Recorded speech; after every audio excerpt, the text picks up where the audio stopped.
بسم اللہ الرحمن الرحیم۔ السلام علیکم ورحمۃ اللہ وبرکاتہ۔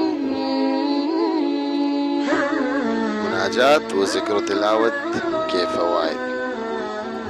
بازار میں مناجات مقبول ملتی ہے، ان میں 7 منزلیں ہیں۔ ہر روز ایک منزل آپ پڑھ لیں تو یہ ساری دعائیں آپ کو آ جائیں گی۔ 5 منٹ 10 منٹ لگیں گے۔ ایک منزل روزانہ پڑھ لیجئے۔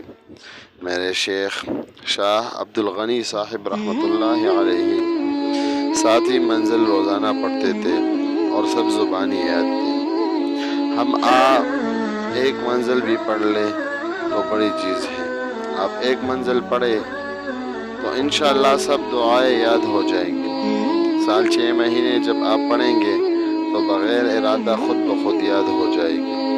بلکہ اگر ارادہ بھی کرو کہ ہم یاد نہیں کریں گے، لیکن آپ 6 مہینے پڑھ کر تو دیکھیے، سب دعائیں خود بخود یاد ہو جائیں گی۔ قرآن شریف کی دعائیں اور حضور صلی اللہ علیہ وآلہ وسلم کے ارشاد فرمودہ دعائیں ہیں۔ اس کا معمول بنا لیجئے اور جو شیخ نے ذکر بتایا ہے اس پر عمل کریں۔ ایک پارہ تلاوت کر لیں یا آدھا پارہ صحیح، جتنا ہو سکے۔ کم از کم 10 آیات تو روزانہ تلاوت کرنا چاہیے، ورنہ قیامت کے دن مواخذہ ہوگا۔ اللہ تعالیٰ فرمائے گے کہ تم نے میرا کلام اٹھا کر طاق میں رکھ دیا تھا۔ کم از کم 10 آیات کا معمول تو بنا لیجیے۔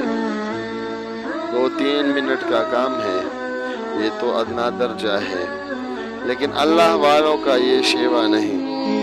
اس لیے ایک پارہ یا آدھا پارہ تلاوت قرآن شریف، ایک منزل مناجات مقبول، اور جو شیخ نے ذکر بتایا ہے وہ کر لے، انشاءاللہ محروم نہیں رہے گا۔ والسلام۔